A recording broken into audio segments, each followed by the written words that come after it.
Et bonjour à tous, c'est Crickstone. Aujourd'hui on se retrouve pour l'épisode 3 du Let's Play. Donc aujourd'hui c'est le jackpot. Je suis allé un peu hors caméra à les miner. Et bon, vous l'avez peut-être déjà vu derrière moi, j'ai trouvé du diamant. Donc c'était juste une petite parenthèse minage. Je vais peut-être miner un peu avec vous. Et on se retrouvera à la surface après. J'ai juste tué ce Enderman. On va un peu explorer et on se retrouve à la surface juste après.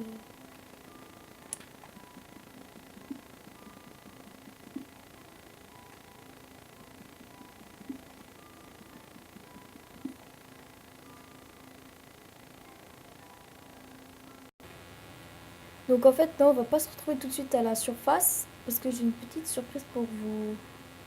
Je viens de trouver quelque chose. Tadam! Donc je sais pas comment il a fait pour spawner. Il a peut-être spawné quelque part d'autre. Oh non. Ah, c'est bien ça, ça fait des slime balls. Oh, c'est super. Il a peut-être spawné ici dans cette petite zone, je sais pas. Donc on a trouvé un Chenka slime. Je ferai sûrement une caverne à slime plus tard. J'ai combien de. Ou 13. On pourra faire 13 pistons collants. On pourra donc faire déjà l'entrée, la porte 3x3. Ah non, il va m'en manquer une. Oh non. Bah, c'est pas grave. Donc, c'était juste une petite parenthèse. On va récupérer ce petit lapis. Voilà. Et maintenant, c'est sûr qu'on se retrouve à la surface.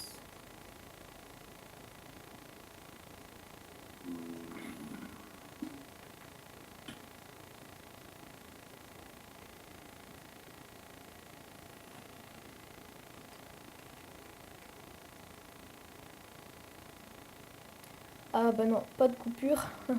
J'allais faire la coupure et je viens de trouver un donjon à araignée. C'est pas mal. Bon, maintenant, je vais noter les coordonnées et maintenant, c'est sûr qu'on se retrouve à la surface. Et voilà, on se retrouve de sortie de la mine, donc devant la maison. J'ai récupéré 4 diamants, pas mal de redstone. J'ai 41 et 2 stacks de redstone. Euh, de l'or, du charbon, beaucoup. Des slime balls, ça je suis content. Et aujourd'hui, on va continuer notre projet. Donc je vais commencer à miner vers là. Et je vais déterminer un peu les dimensions de la salle. Tac. Je sais pas vraiment comment je vais faire ça. Donc je sais que maintenant la première chose que je vais faire, c'est la porte à l'entrée qui va donc s'ouvrir avec des pistons parce que maintenant j'ai des slime balls. Et ensuite je ferai le digicode et la porte 3x3 à la fin. Et ensuite on continuera notre base. Donc bon, une comme ça. Ici, on va commencer ici. Donc ici comme ça. On va reculer de 1, 2,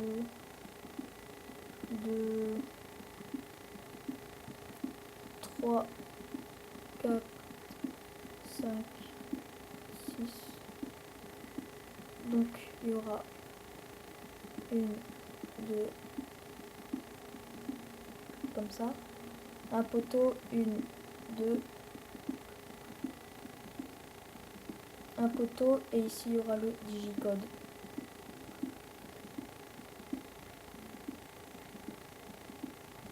Donc je vais miner tout ça. Tac. Désolé si vous voyez rien. Encore une fois. J'oublie tout le temps de mettre les torches. Parce que moi j'ai la gamma à fond, je vois tout bien, mais peut-être pas vous. Voilà, donc on continue.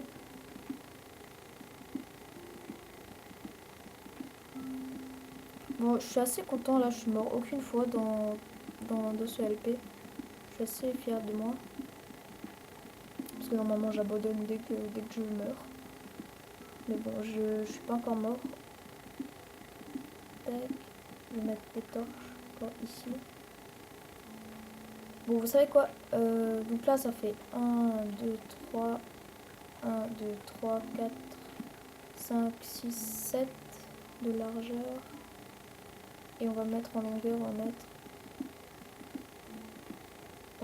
comme ça, ici la 2, ici il y aura le digicode, et là on va remettre 2,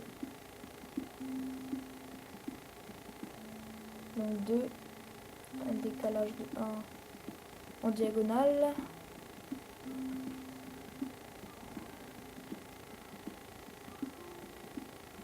comme ça.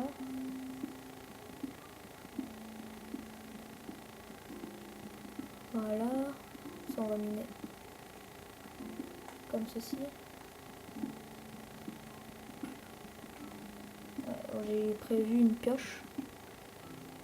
Donc ça sera un peu comme ça. Et ici, je sais pas quoi mettre. Sérieusement, qu'est-ce qu'on pourrait mettre? Ouais, on verra. Je vais finir les deux côtés. Pour l'instant, je vais faire le symétrique. Et on se retrouve dès que j'ai terminé. Et donc voilà, j'ai creusé les deux salles. Donc la salle de gauche et la salle de droite.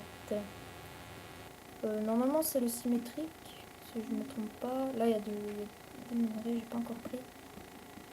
Donc en creusant les deux dans la deuxième salle, donc celle-là, j'ai réfléchi à un système qu'on pourrait faire. En fait il y aura deux digicodes, donc ce sera celui-là et celui-là. Donc en gros quand on va arriver, on va arriver, ici ça sera fermé, donc la porte 3x3 sera fermée. Il faudra qu'on mette d'abord ce code, tac, tac.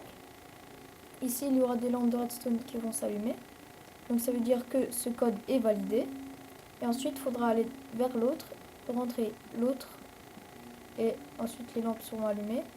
Et la porte va s'ouvrir. Si on en allume un des deux, bah, la porte ne s'ouvrira pas. Et ensuite, si on fait faux, si on entre un code erroné dans celui-là et un code bon ici, la porte ne s'ouvrira pas non plus. Donc si vous n'avez pas compris, je vais passer en créatif.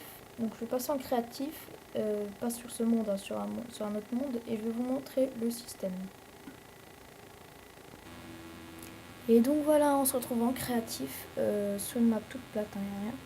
Je viens de construire ces deux digicodes. La porte au milieu, les lampes c'est pour représenter si on a bien rentré le code. Pardon, j'ai cassé une lampe. Les lampes c'est juste pour représenter si on a bien rentré le code. Donc là, j'entre le code du premier. Donc vous voyez que aucun digicode n'est activé. Hein. Donc j'entre le code du premier. Donc là, la lampe ne s'allume pas. Là, la lampe s'allume. Donc on va virer cette vache.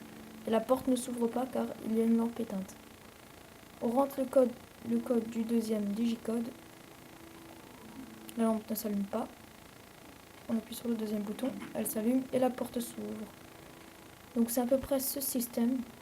En beaucoup plus compact, parce que là je l'ai décompacté, si je puis dire. J'ai pas essayé de faire très compact, mais il faudra refaire ce système en survival sur le LP.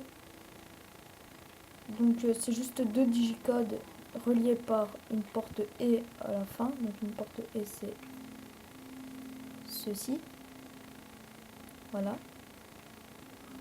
qui ouvre ensuite la porte. Donc sur ce système, je ferai un tuto, bien sûr, car c'est un système assez intéressant.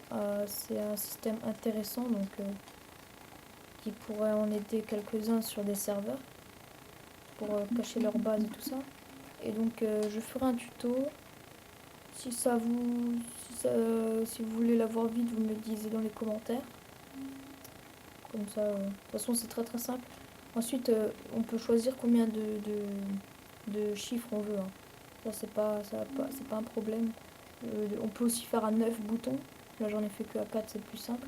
Mais dans mon LP, je vais vraiment faire que à 4 boutons parce que c'est vraiment très dur de faire un 9 boutons parce que c'est plus complexe et ça sert pas plus que à 4 boutons parce que le code est aussi dur à trouver à 9 boutons qu'à 4 boutons.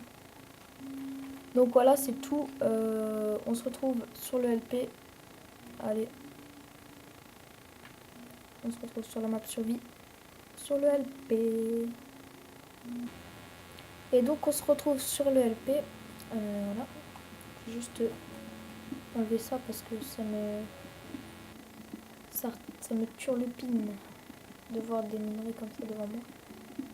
Donc si vous avez regardé ce que j'ai fait en créatif, ce que je vous ai montré, ça, donc ce système, on va le faire de ce côté et de ce côté.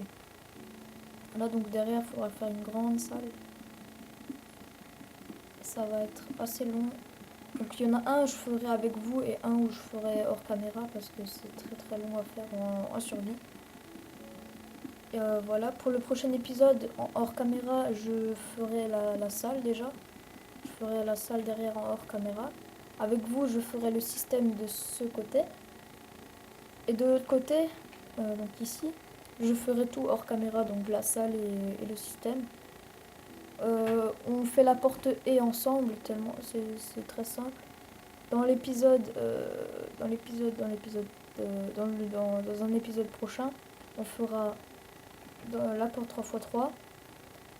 On fera cette ici. Quoique on peut pas le faire maintenant, non, on pourra pas faire aujourd'hui. On le fera dans le prochain épisode, hein, cette porte ici. Et donc voilà. Tac. On va aller voir au village s'il n'y a pas quelque chose d'intéressant. Ouais, je vais déposer mes minerais parce que j'ai peur qu'il m'arrive quelque chose. Alors, ici...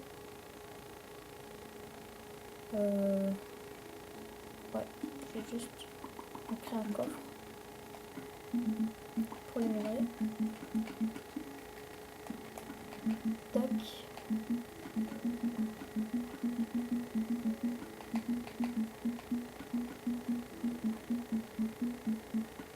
Voilà, pas mal de charbon. Hein.